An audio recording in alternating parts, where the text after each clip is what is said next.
વડોદરામાં ચોમાસા પહેલા જ ભૂવારાજ જોવા મળી રહ્યું છે. તો વડોદરાથી આલા મહત્વપૂર્ણ સમાચાર સામે આવ્યા છે. જ્યારે અત્યારે ચોમાસું નથી તેમ છતાં પણ ભૂવારાજ જોવા મળી રહ્યું છે. તો 24 કલાકમાં જ ભૂવો પડવાની બીજી ઘટના સામે આવી છે. વડોદરાના ફતેગંજ વિસ્તારમાં એક સાથે બે સ્થળે ભૂવા પડ્યા છે. મહાનગરપાલિકાએ ફક્ત બેરિકેડ મૂકીને સંતોષ માન્યો છે. સામાજિક કાર્યકરે રોડનો ડામર માથે મૂકીને વિરોધ નોંધાવ્યો હતો. કટકીબાજ કોન્ટ્રાક્ટર સામે પગલાં ભરવા માટે માંગ કરવામાં આવી છે. તો ચોમાસા પહેલા જ આ પ્રકારે વડોદરામાં ભૂવારાજ જોવા મળ્યું છે, જેમાં છેલ્લા 24 કલાકમાં જ ભૂવા પડવાની આ બીજી ઘટના પ્રકાશમાં આવે છે.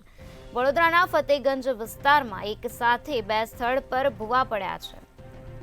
સામાજિક કાર્યકરે રોડનો ડામર માથે મૂકીને વિરોધ નોંધાવ્યો છે. કટકીબાજ કોન્ટ્રાક્ટર સામે પગલાં ભરવા માટે માંગણી કરવામાં આવે છે.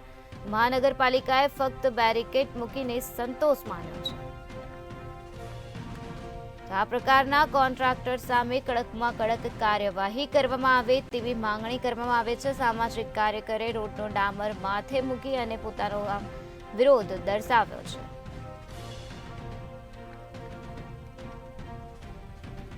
છેલ્લા 24 કલાકમાં આ પ્રકારે ભૂવા પડવાની બીજી ઘટના સામે આવી છે, જ્યાં વડોદરામાં આવેલા ફતેગંજ વિસ્તારમાંનો આ બનાવ સામે આવ્યો છે, જ્યાં એક સાથે બે સ્થળ પર ભૂવા પડ્યા છે. શહેરમાં આવેલ ફતેગંજ વિસ્તારમાં વોર્ડ નંબર 3 ની અંદર આજે જે કહેવાય છે કે ગઈકાલે પણ એક ભૂવો પડ્યો હતો, આજે ફરીથી એક મસ્ત મોટો ભૂવો પડ્યો. વગર વરસાદે ભૂવા પડતા હોય એટલે વડોદરા શહેર માટે શરમજનક બાબત કહેવાય. સાથે જ્યારે ટૂંક સમય પહેલા જ્યારે રોડ બન્યો છે ત્યારે થર્ડ પાર્ટી ઇન્સ્પેક્શન થવું જોઈએ, પરંતુ થર્ડ પાર્ટી ઇન્સ્પેક્શન એટલે વડોદરા શહેરની અંદર કોન્ટ્રાક્ટર, અધિકારી અને નેતાઓ આ ત્રણના ત્રણ થર્ડ પાર્ટી ઇન્સ્પેક્શન થતા હોય છે. એના કારણે નગરજનોના ટેક્સના વેરાના રૂપિયા ખોટી દિશામાં વપરાતા હોય તેમ લાગી રહ્યું છે. સાથે જે અવારનવાર જ્યારે ભૂવા પડતા હોય એટલે વડોદરા શહેર માટે શોભા નથી આપતું. એટલે ખાસ કરીને આપના ન્યૂઝના માધ્યમથી અમારી એક અપીલ છે કે આવા ભ્રષ્ટાચારીઓની સામે કાયદેસરની કાર્યવાહી થવી જોઈએ. સાથે આવા કોન્ટ્રાક્ટરોને, અધિકારીઓને પણ સૂચના આપવી જોઈએ અને કોન્ટ્રાક્ટરોને બ્લેકલિસ્ટ કરવા જોઈએ તેવી અમારી ખાસ માંગણી છે.